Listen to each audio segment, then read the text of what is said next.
What's up, you guys? Cece back with another video, and for today's video we're going to talk about how to break into the human resources field. Really talking about corporate and productivity and just how we're advancing our careers, how we're thinking about our careers as Black women in corporate America. So what's up, you guys? Welcome back. For those of you who don't know me, my name is Cece. We talk about productivity, our corporate careers, just all about how to be a badass woman on this channel. So if that's something that you're interested in, make sure you subscribe and join the family. Today's video, like I said, we're going to talk about how to break into the human resources field. I get this question all the time. I have no experience in HR. How do I break into the field? It is so hard.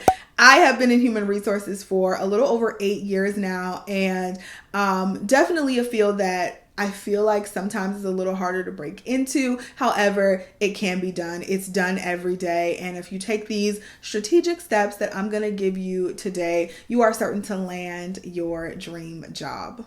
The first thing I would encourage you to do is understand what HR is and how it helps to enhance the business.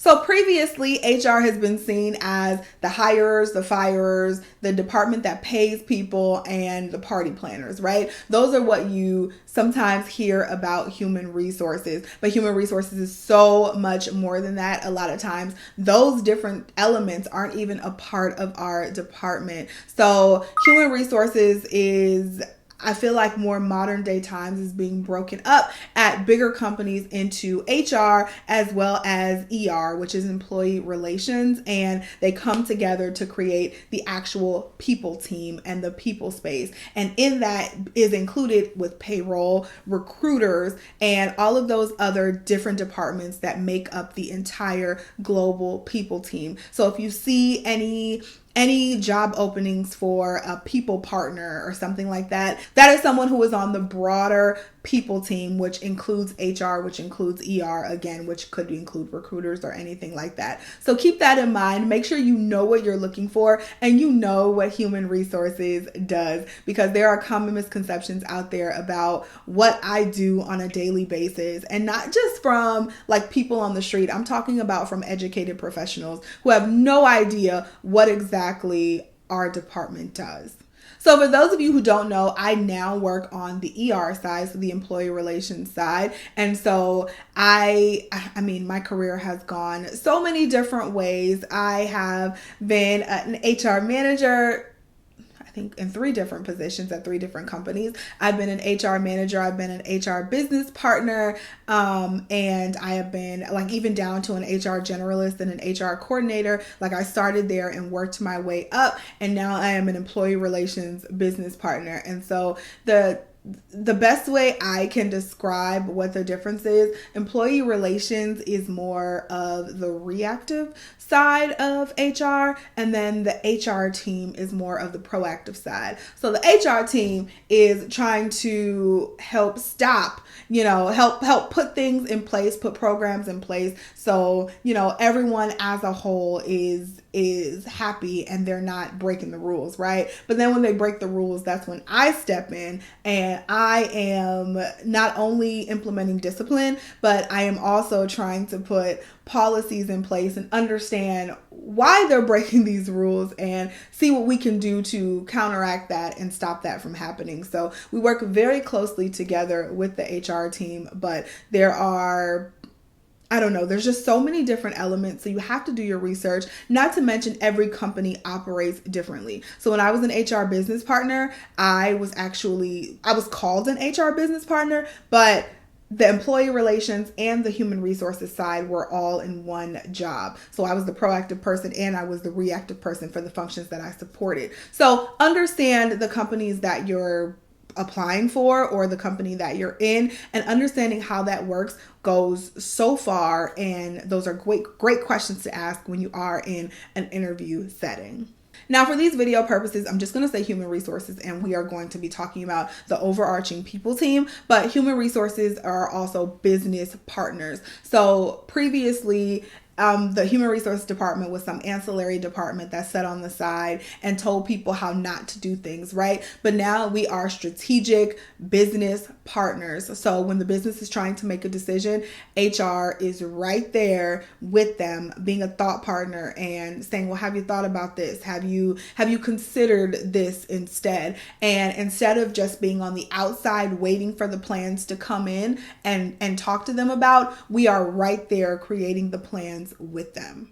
If you're in human resources, you have to be a change leader. You have to be flexible. You have to be adaptable. You have to be ready for change. You have to help make the changes. And then you have to also have some influence, because you have to be the person to convince the leaders and the employees that change is coming, that change is good, even if you don't always agree with it, honey. That change is good and change will push the business forward. You have to be that influential person, that influential voice there. So you have to have some influence. That is a great transferable skill to put on your resume.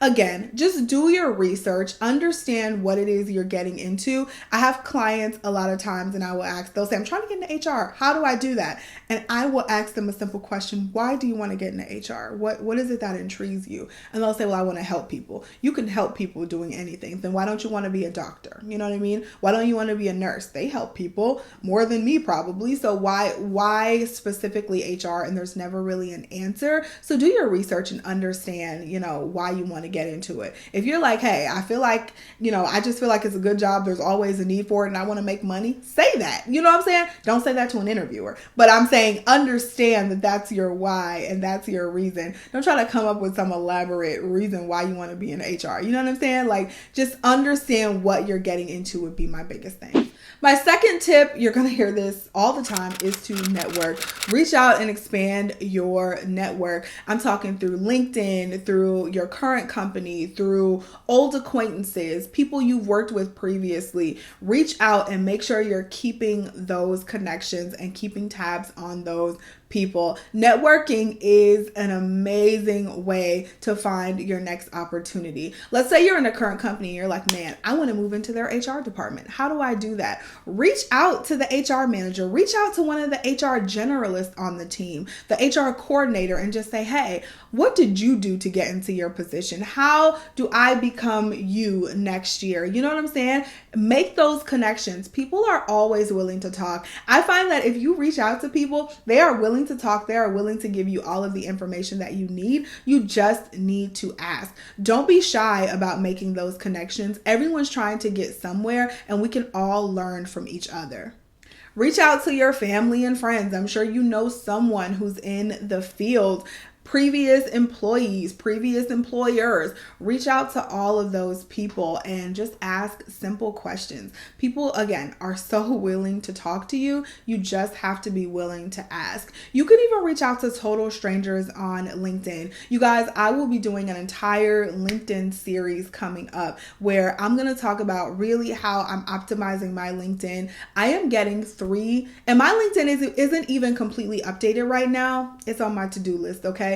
But I still need to do some updates to it. And I swear to you, I get 3 to 5 LinkedIn messages every single week from recruiters and hiring managers wanting to interview me. And I am not reaching out to them. I don't know them. And I'm getting so many messages just from using LinkedIn and using those connections. Do not sleep on that at all. My next tip is understanding that your degree does not mean what it used to mean, okay? And this is coming from a girl who has 2 degrees, all right?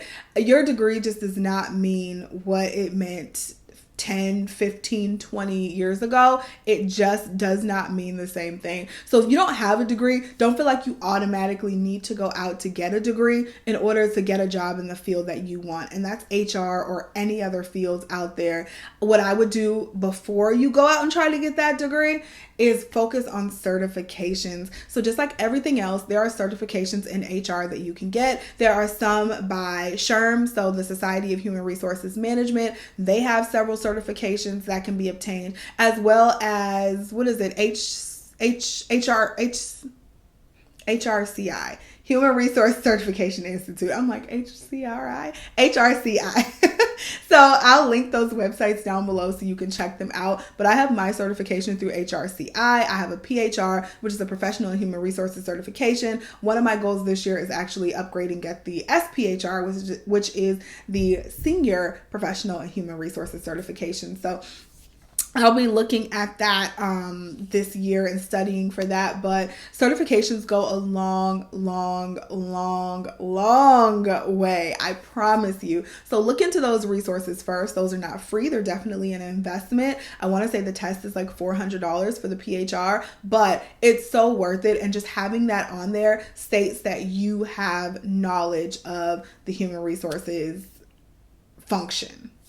Another thing that you can do in lieu of that degree is highlight your transferable skills. That is so important. Human resources does not have a certain like hard skill, technical skill set that you need. There are certain programs that you're going to use in every job, like a human resources database. So some sort of human resources database, it'd be nice to have some experience with that. When I say that, I mean like a Workday, an ADP, PeopleSoft, something like that, a program like that, which you will probably see in any job, but those are so self-explanatory. You don't have to have experience in those softwares in order to be successful in human resources. But there are certain soft skills that you probably already have that you're not even thinking about that is so important that you need to learn how to highlight in an interview and on your resume.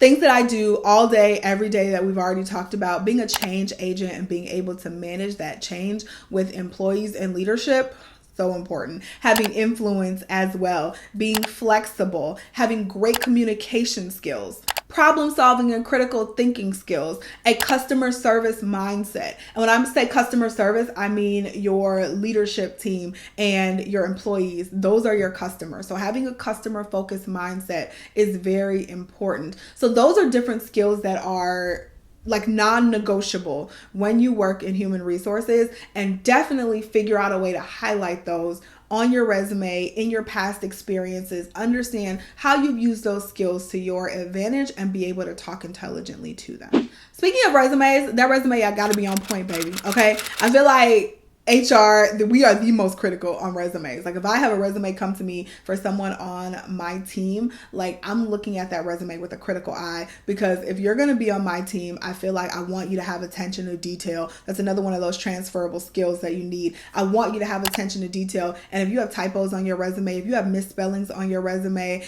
runaway commas, all that stuff, I'm looking at all of that. And, if you have that stuff on your resume, then you haven't been paying attention. You don't have attention to detail, because I guarantee you I'm not the only person that you sent that resume out to, which means you sent that resume out to several different people, several different companies without looking it over to make sure that the resume is on point. And if you need help, there's no shame in that. Get help for your resume. I do resume consultations. I do resume help. You guys know that. It's always linked down below if you would like to set up a consult with me. But just being honest, getting help sometimes is the best thing you can do. I've gotten help for my resume before, just because I wanted someone with a different eye to look at it. Sometimes you looked at the same thing several different times and you're like, it looks good to me. Or you're just over it because you've worked on it, you've changed it, you've changed some things a million times, and you're like, this is as good as it's going to get. Sometimes you just need that third eye to look at it, and that's fine too. And I've done that myself. So I'm telling you, make sure if you need help, get help. My last tip are your interviewing skills. Another thing that I can help you with, just saying. But interviewing skills are so important. And the most important tip I have for you for interviewing is practice. Practice, practice, practice, practice. We all think that, oh, this is my experience, right? I know what I've done. I can just get up there and start talking when they ask me questions. It don't work like that, boo. It don't. Like, you get an interview situation is so stressful, and it shouldn't be, but it is. Even for myself, who I've done so many interviews. I coach people on interviewing. Interviewing is a stressful situation. And so your mind can sometimes go blank. So just having that practice to make sure that you can spit out answers like that, you know exactly how to pivot your answers for a certain type of question. You know what you're listening for when you're listening for questions. Those are all so important. Make sure that you are practicing your interview skills. And again, if you need to reach out for help, reach out for help. Interviewing is so important because this is the time that you are face to face or on Zoom, however we do interviews these days. You are face to face with that hiring manager, and you're not only able to charm them with your personality, but you can really go into detail on highlighting some of those skills that they've had in the job description, as well as, like I said, some of those transferable skills that you know you're going to need. You can go into detail on how you've made a huge impact in the position that you're in, and you know how you can bring some of that impact over to the new position. This is so important, and it is, I mean, I can't stress enough how much your interviewing skills need to be on point. Your resume could be amazing, but when you get in front of somebody, if you are dry and they're just like, this person was so dry, so boring, I don't even remember what this person was talking about because I almost fell asleep, you're probably not going to get that job. You know what I mean? I don't care if you're the most qualified person, you're probably not going to get that job. Interviewers are people. So we like to feel wowed. We like to be engaged. We like to have a conversation. Make sure you know how to do that before you get in front of people, okay? And keep interviewing. Even if you got a job, keep interviewing, because that's the only way you are going to get the best practice when you are in those stressful situations. So even if you have a job, continue to apply, continue to interview. Not only that, but you never know what you might find. It may be the perfect job and you just thought it was practice, but you just stumbled upon your perfect dream job. Keep interviewing. So you guys, those are all of my tips and tricks on how to get into human resources. I hope this was important for you. If you have any other questions or topics that you want me to hit in the future, make sure you leave them down below in the comment section. I am always engaging with you guys and love to answer your questions. And again, I can put some of those answers in future videos as well. I love you guys so much. Thank you so much for watching and supporting my channel. Happy job hunting, and I'll talk to you in the next video. Bye.